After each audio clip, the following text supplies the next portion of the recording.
Hi, this is Safe State. I'm a child protection lawyer in the UK, and today I want to talk to you about the history of child protection in the UK. So I'm going to do a series that covers this in quite general terms, really. I'm not going to deep dive into any particular case. This is so that you understand right from the beginning. We're talking from the 1880s to today, what child protection is and how it's evolved.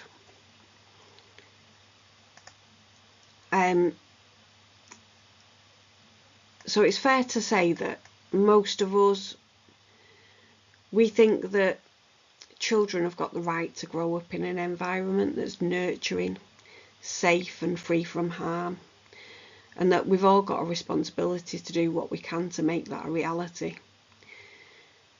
But too many children continue to be harmed despite the good work that's done every day by social workers.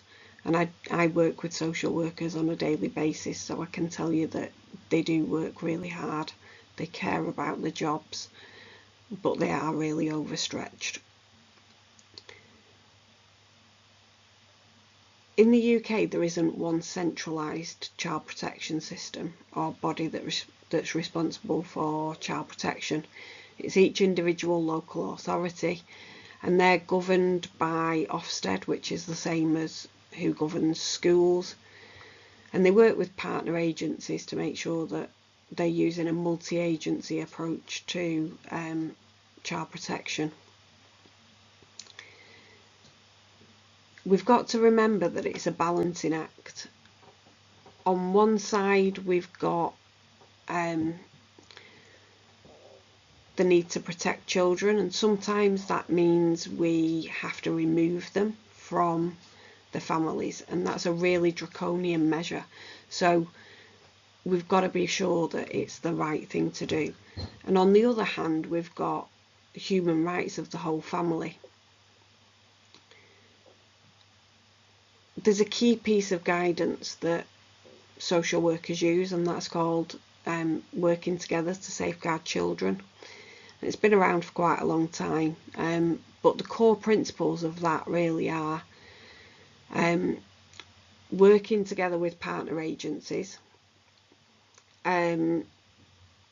making sure that we reflect on our practice, and when things go wrong, doing a really robust analysis of what's gone wrong and why.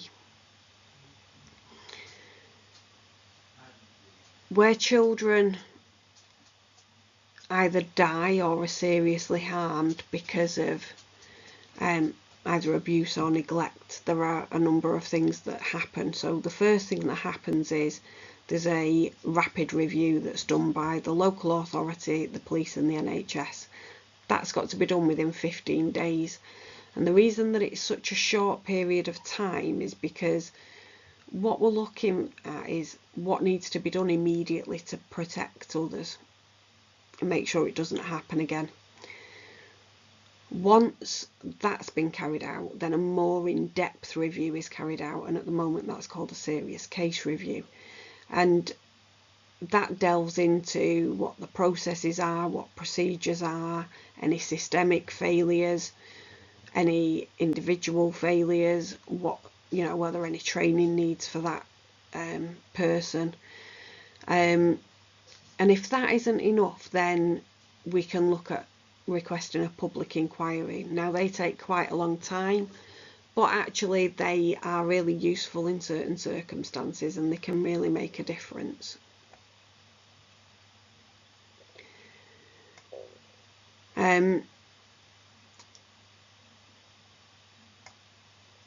The history of care has always been signposted by tragedy and scandal, and I think it's fair to say that we all appreciate that you're only guaranteed coverage in the media if things go horribly wrong.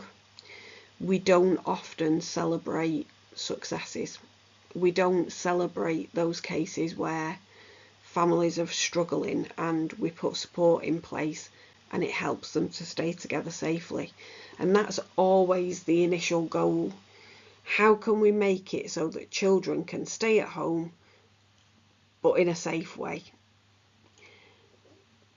If they are either suffering or are at risk of suffering significant harm while they're in that household, then we've got to look at other options.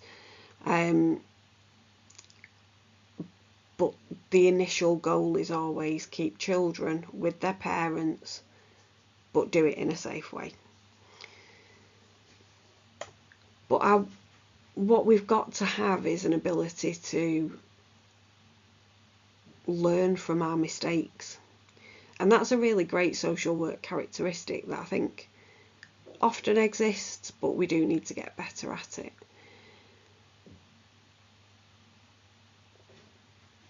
Each avoidable child death or uncovered systemic or institutional abuse over the years has changed our thinking. It's jolted our accountability and it's improved our practice. But we continue in many respects to make the same simple mistakes. So if our practice is to best protect children, then we need to start paying proper attention to our history and what the patterns are in these instances. So in the last half a century, there's been 70 reports of severe cases of child abuse or death. 35 of them have resulted in independent inquiries, and many of those inquiries exposed similar shortcomings. So the things that they often look at are lack of communication, failure to focus on the child, focusing more on the parents, and overstretched social workers, which I've already mentioned, but I think it's fair to say that it is a recurring theme. So we had Doreen Ashton, then Liam Johnson in 1989, then Stephanie Fox in 1990, and the Lord Laming report in 2003. And that described increasing pressures on social workers of a lack of resources, a lack of administration, assistance and training, combined with soaring numbers of cases to deal with at any one time. And that impacts on professionals' ability to do their job properly and to demonstrate that lessons have been learned when things do go wrong. The fact that we've had so many inquiries that have pointed to similar weaknesses, it doesn't mean that the inquiries have failed to influence practice and policies. In fact, they are fundamental to the way that child protection operates. Every individual improvement born out of a serious case review or a public inquiry will improve a child's daily lived experience, and that's what we're here to do. So let's have a look at some of the tragedies that have influenced the child protection system in the UK since the 1880s.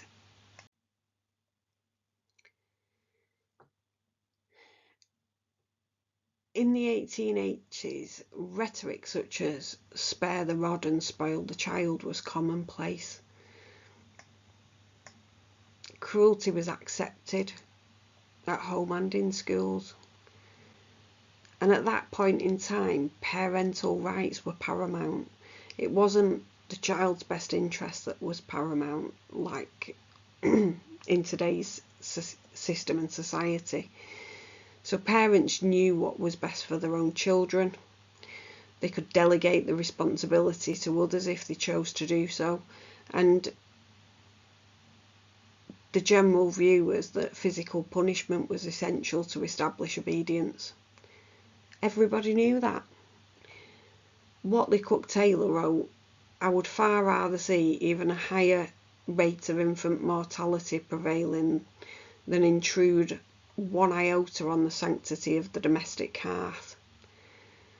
That's where we were in 1880. So what's changed? Let's take a look at that.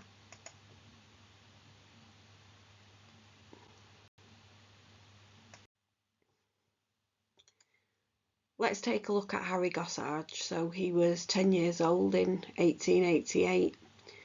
He was found destitute on the streets of Folkestone in the UK. His dad had died, and his mum, who was a Catholic, decided to sell him to an organ grinder in a local pub. That person mistreated, starved and abandoned him. And then eventually Mum located Harry and signed forms to release him to Bernardo's home in Stepney. Now, at that point, Mum was sent immigration forms to allow Harry to move abroad, but she didn't return them to Bernardo's. But despite the fact that they didn't have the authority to do it, in November of 1888, a Canadian gentleman called William Norton took Harry to Canada and left no address for him to be contacted. And Harry's mum decided that she wanted him to return home into her care, and so she went to the court and she obtained an order that said that Bernardo's had to return Harry to his mother. Now, she was successful, and Bernardo's appealed all the way up to the House of Lords, which at that point in time was the highest court in the UK, and he lost. So he was required to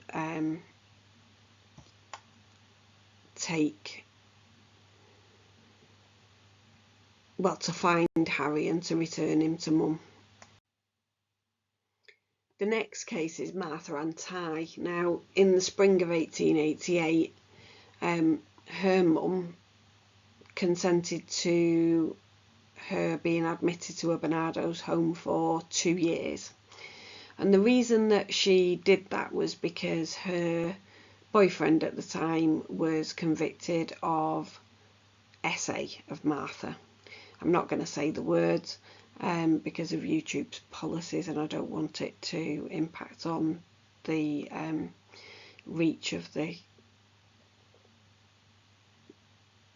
episode, but he was imprisoned for that offence. And then in December 1888 he was released from prison. And what did Mum do? She married him. Of course she did, because why would you decide that maybe he's not the right person if he's essayed your daughter and ended up going to prison for it? So it wasn't a minor incident. So she married him and then demanded the return of Martha. But what she discovered at that point was that a lady called Mrs. Grogan had taken Martha to Canada. Bernardo's lost at court. His desire to prevent the return of that child to the same situation, really, that caused her to enter his care in the first place carried absolutely no legal weight. And these cases provoked a major debate about the rights of the mother to retain the child, even if she could be demonstrated to be unfit. And this led to several changes. We had, in 1889, we got the Poor Law Act. In 1891, we got the Custody of Children Act, and the Children's Charter, which set out the rights of children at that time. And then in 1894 we got an extension of that Children's Charter.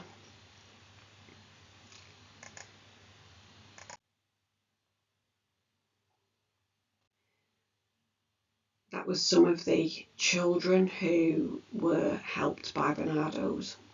And of course that organisation is still active today, with the same core principles behind it of helping children and to protect children. And then in 1908 we got the Children's Act, and that established juvenile courts. It introduced the registration of foster parents. So before that there was no registration of people who were allowed to care for children. And then we got the Punishment of Incest Act in 1908. So sexual abuse within families was now made a matter for state jurisdiction, rather than, as it was before, for intervention by the clergy. So at that point it was the church that would get involved, but now we've got this act which says that it's a matter for the state. And in 1932 we got the Children and Young Persons Act, and that broadened the powers of the juvenile courts. It introduced supervision orders for children at risk. So a lot happened in quite a short space of time.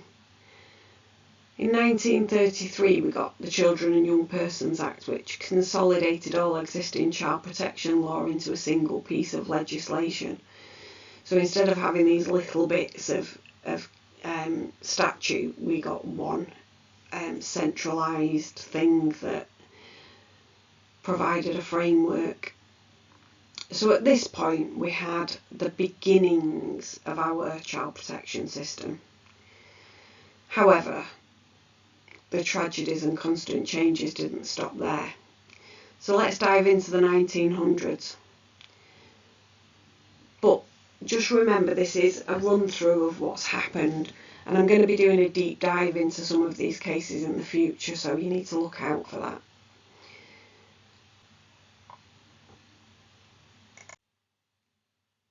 The first case that we need to look at is Dennis O'Neill. So this happened in 1945. That's when Dennis was killed. On the 28th of June 1944, Dennis was placed into a foster placement with Reginald and Esther Goff, and that was at Bank Farm in Minsterley, Shropshire in the UK. I think it's fair to say that there were insufficient checks carried out before placing children with that couple. They'd previously been in prison for child neglect, and somehow they also ended up with too many children placed with them. So they got some children from Shropshire and some from Newport, and that wasn't really allowed. You shouldn't be registered with two authorities, but that's how things ended up for this couple. And essentially what they were doing was taking children in for free labour on the farm. On the 5th of July of 1945, Dennis was joined by his younger brother Terence.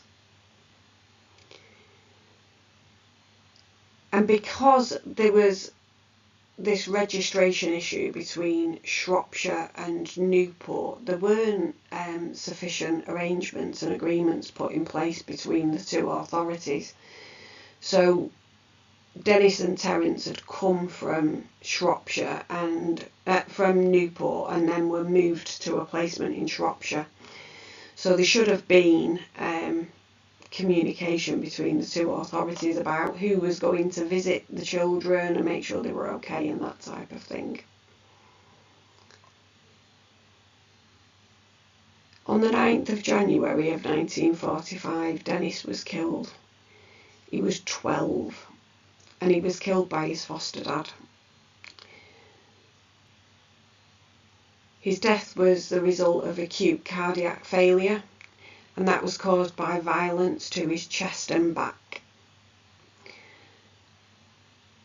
But it wasn't just caused by this violence, it was also the result of that violence being inflicted while he was undernourished because of neglect.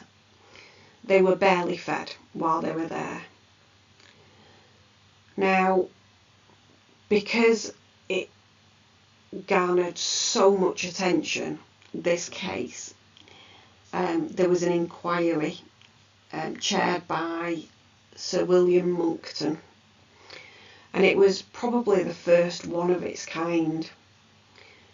And in summary, the recommendations were that local authorities should obey the rules and regard limits as such, pay greater attention to foster carer selection, probably don't take on board foster carers who've already been convicted of neglect or abuse,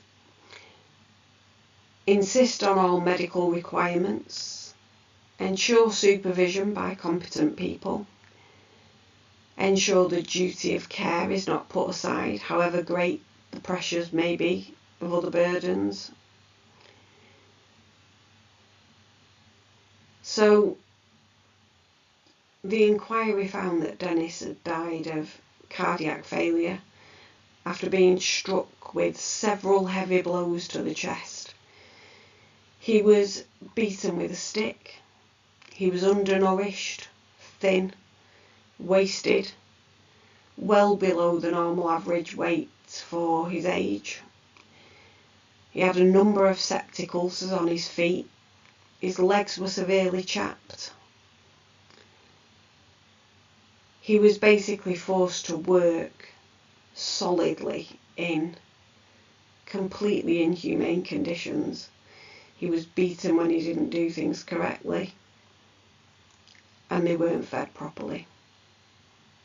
His foster carers were charged and convicted of, in the case of Mr. Goff, manslaughter, and his wife was convicted of willful ill-treatment, neglect, and exposure likely to cause suffering and injury.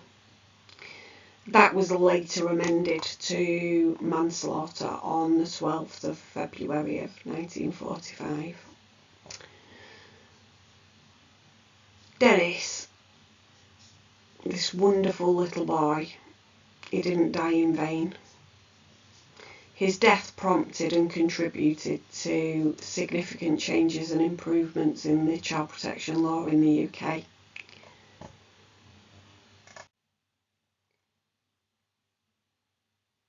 You can see here, this is Bank Farm.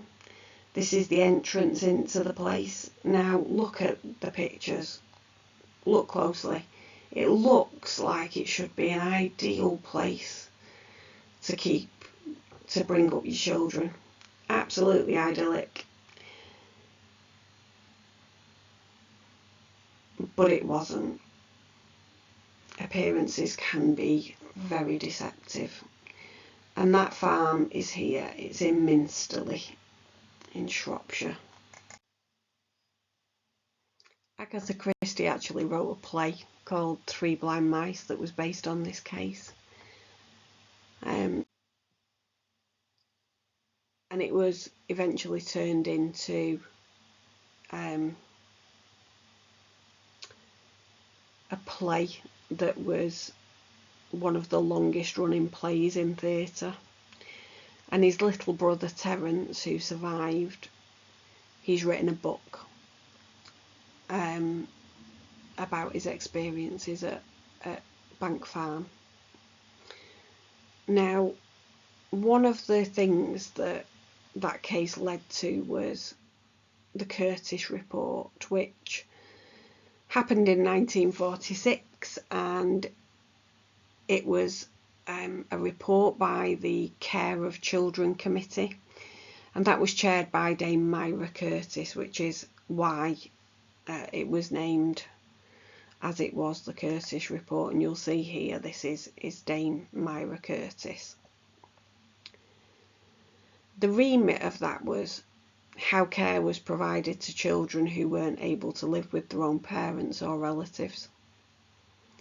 And there was a similar report that happened in Scotland, by the Committee on Homeless Children, and that was headed by James Clyde, and that had a similar remit really to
And then we come to the next case. So we've jumped a little bit in time here to 1973, and we need to talk about Maria Ann Colwell.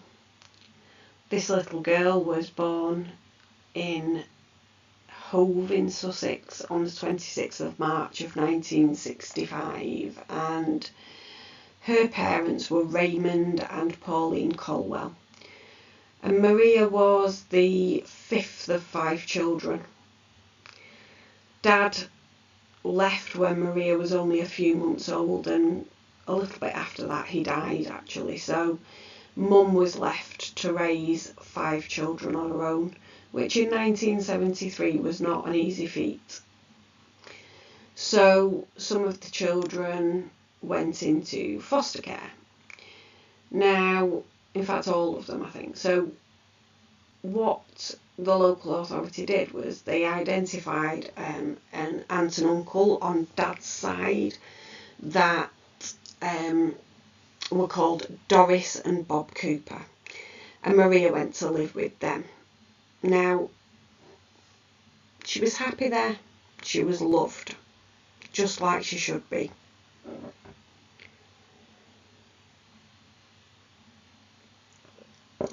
I mean, what a beautiful little girl this is. Look at, she's so gorgeous.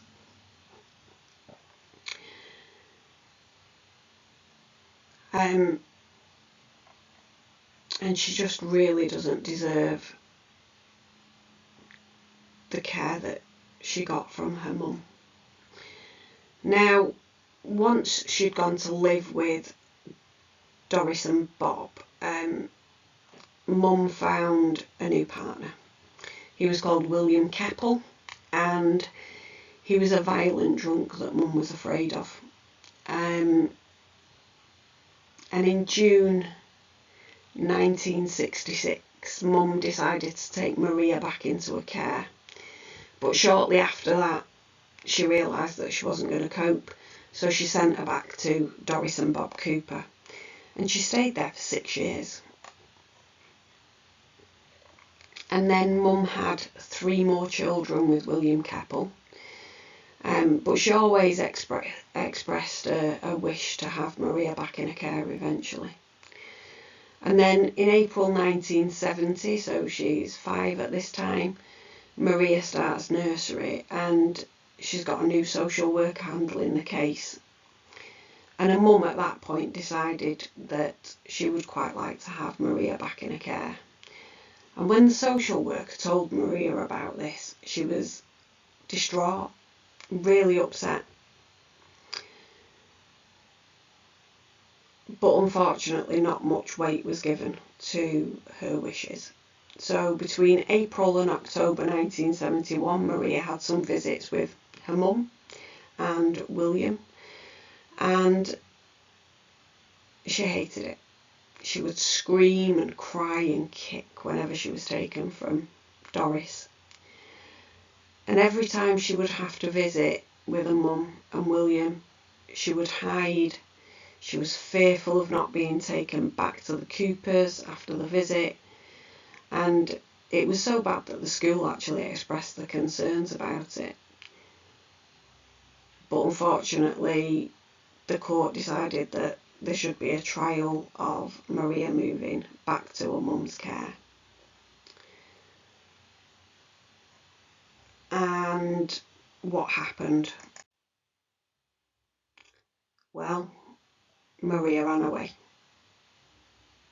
And even though she ran away, the court then ordered in 1971 that Maria go back and live with her mum and William on the White Hawk Council estate in Brighton on a permanent basis. And there was a lot of emphasis at that point put on blood ties and parent and child bond. But there wasn't actually much evidence of that relationship being there. And by January of 1973, just 15 months later, she'd be dead. Whilst living there, she was subjected to physical and emotional abuse. She was beaten, she was starved to the point that she was described as resembling a walking skeleton. On several occasions, she was looking for food in rubbish bins. She got barred into her own room. Various agencies expressed their concern to social services, and social services went ahead and did several visits, but no action was taken. There were 50 official visits to that family, including from social workers, health visitors, the police, a housing officer and an SPCC inspectors, and there were 30 calls from neighbours to children's social care. And nothing was done to protect this little girl. On the 6th of January 1973, she was killed by her stepdad. She was 7. And she was brutally beaten and suffered brain damage, fractured ribs, black eyes, extensive external bruising and injuries, and internal injuries. And the following morning, on the 7th of January, William Keppel, a stepdad, took Maria, who was completely unconscious, in a baby stroller to the Royal Sussex County Hospital in Brighton. And shortly after she was admitted, she died. So how was this allowed to happen? There was an inquiry into it. So this was the Colwell inquiry and it was chaired by Thomas Field Fisher QC. And it was commenced by the Department of Health, and it found that East Sussex County Council had insufficient evidence to agree to return the girl to her mum. All agencies involved in the case were criticised. There was a lack of communication between agencies. There was a lack of information sharing, a lack of collation of case history.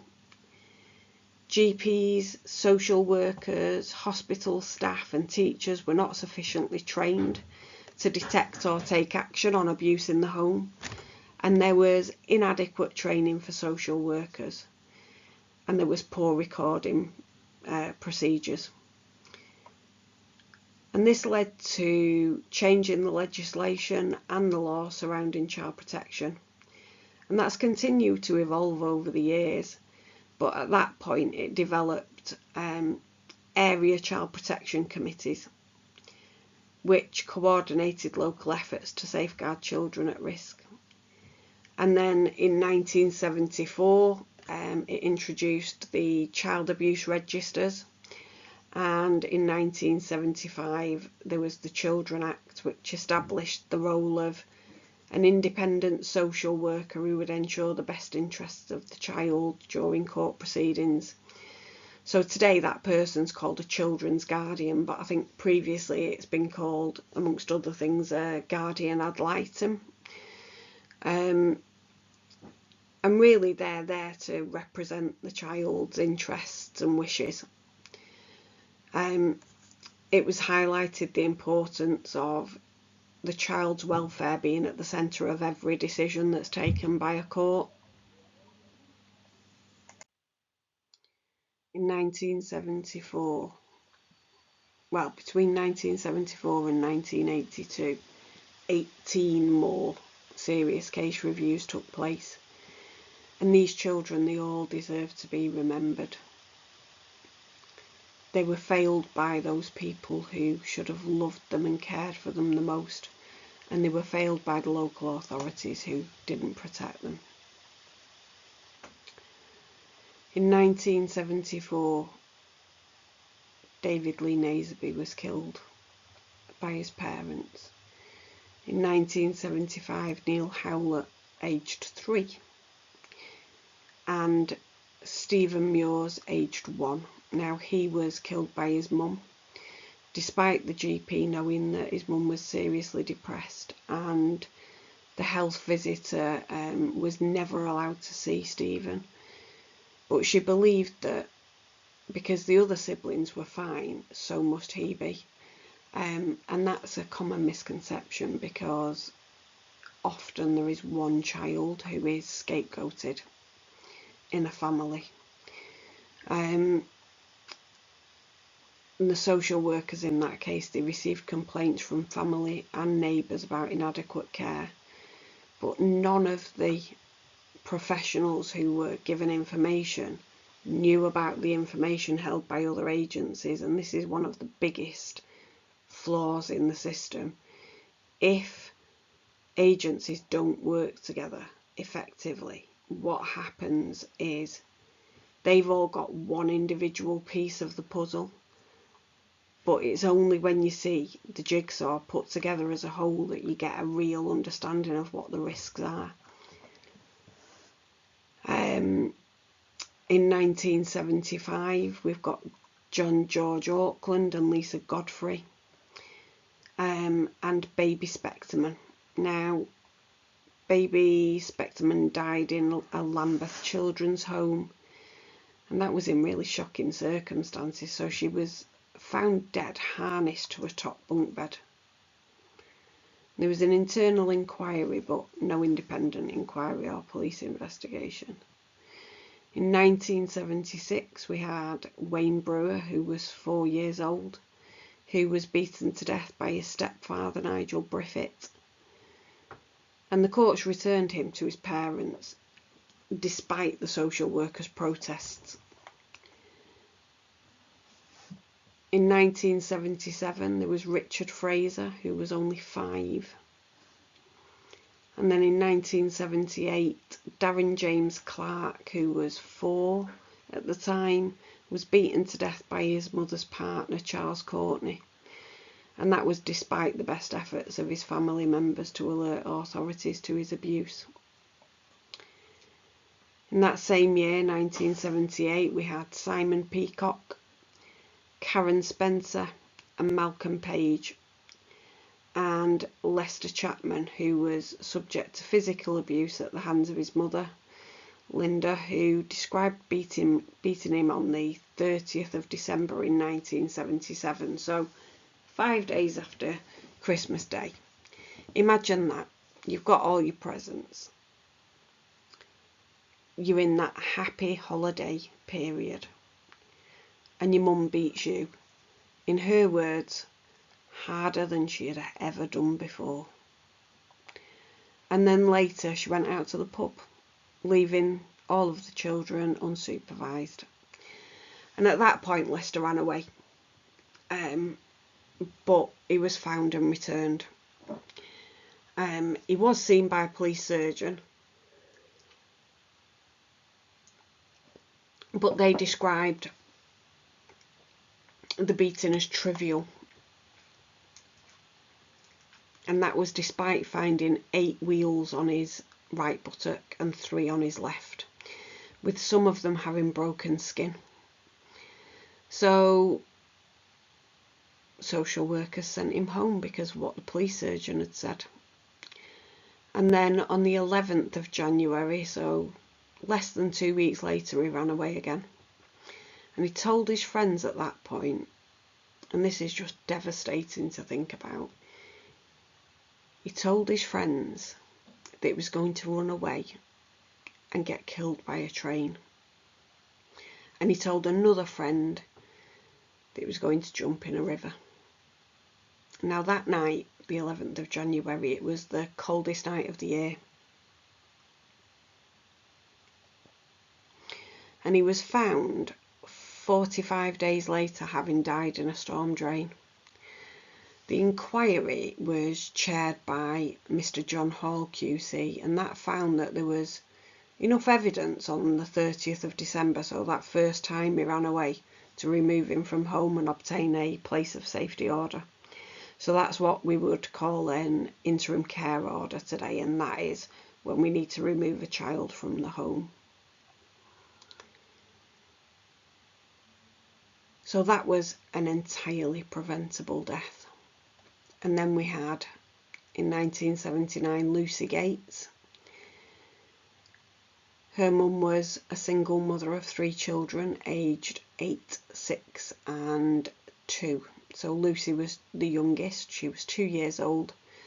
And they'd had regular visits from the police, from social workers, from health visitors, from the NSPCC and the WRVS. And the issues were poor home conditions.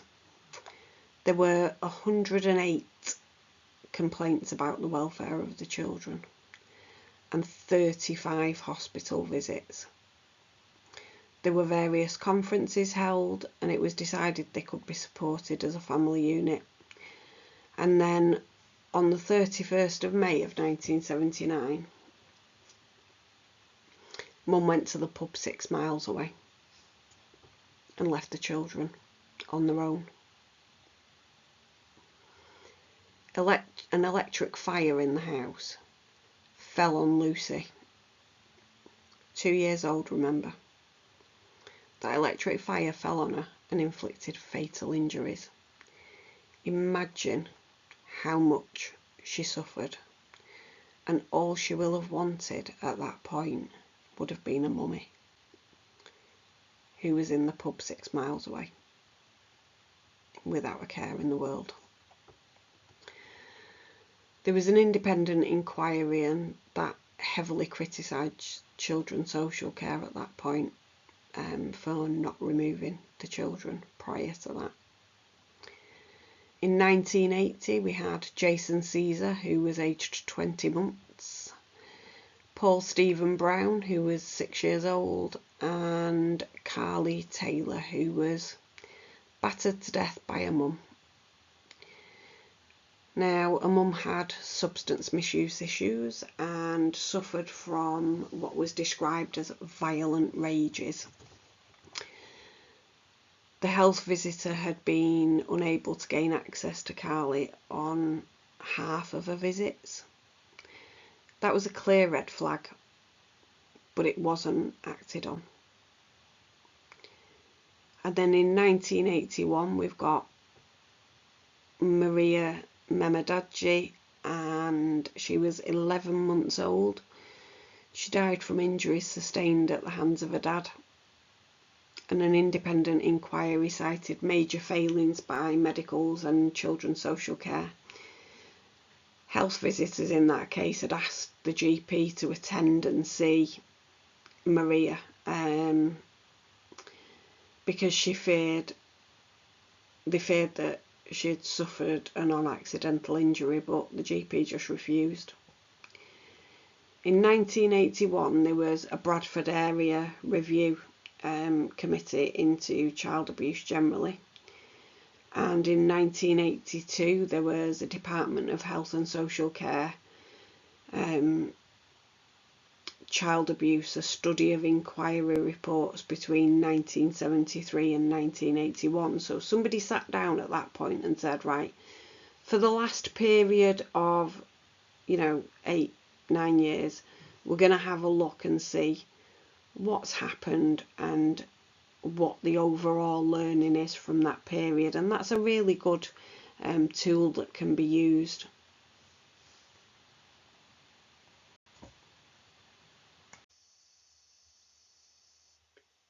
Next we've got an inquiry into the death of Tyra Henry in 1984. Look at this little girl, that smiling face, and then look at how she ended up. Poor sweet baby, 21 months old. She died after being battered and bitten by her father, Andrew Neal, whilst she was in local authority care. He was convicted and sentenced to life imprisonment for murder. Okay guys, I think we'll leave that there for today. I'll see you next time. Stay safe.